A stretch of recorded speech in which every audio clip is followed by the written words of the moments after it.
घोड़ा सोहन के माई जी के गांची में शिवाजी के हो शिवलिंग निकलल बा। म्यूजिक बाय मिथिलेश भोजपुरिया। घोड़ा सोहन के माई जी के गाछी में शिवजी के हो शिवलिंग निकलल बा।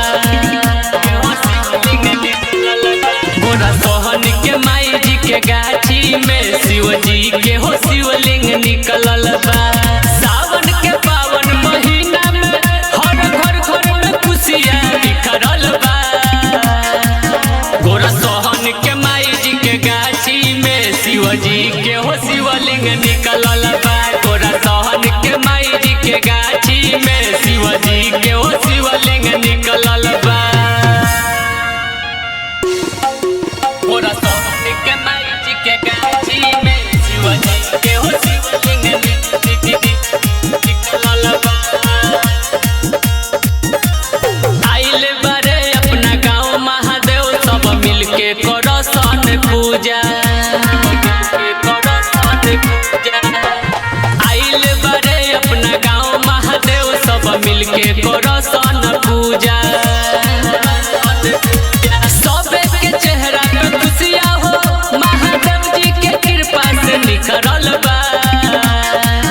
घोड़ा सोहन के माई जी के गाछी में शिवजी के हो शिवलिंग निकलल बा। घोड़ा सोहन के माई जी के गाछी में शिवजी के हो शिवलिंग निकलल बा।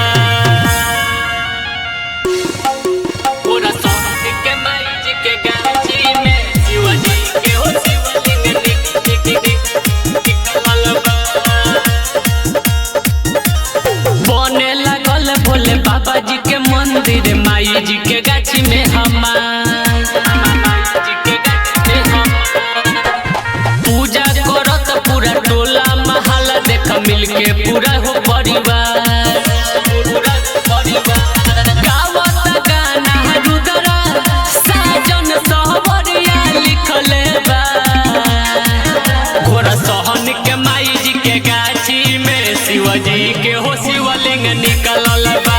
घोड़ा सोहन के माई जी के गाछी में शिवजी के हो शिवलिंग निकलल बा। अपना गीत रिकॉर्डिंग स्टूडियो घोड़ा सहन अहमदनगर।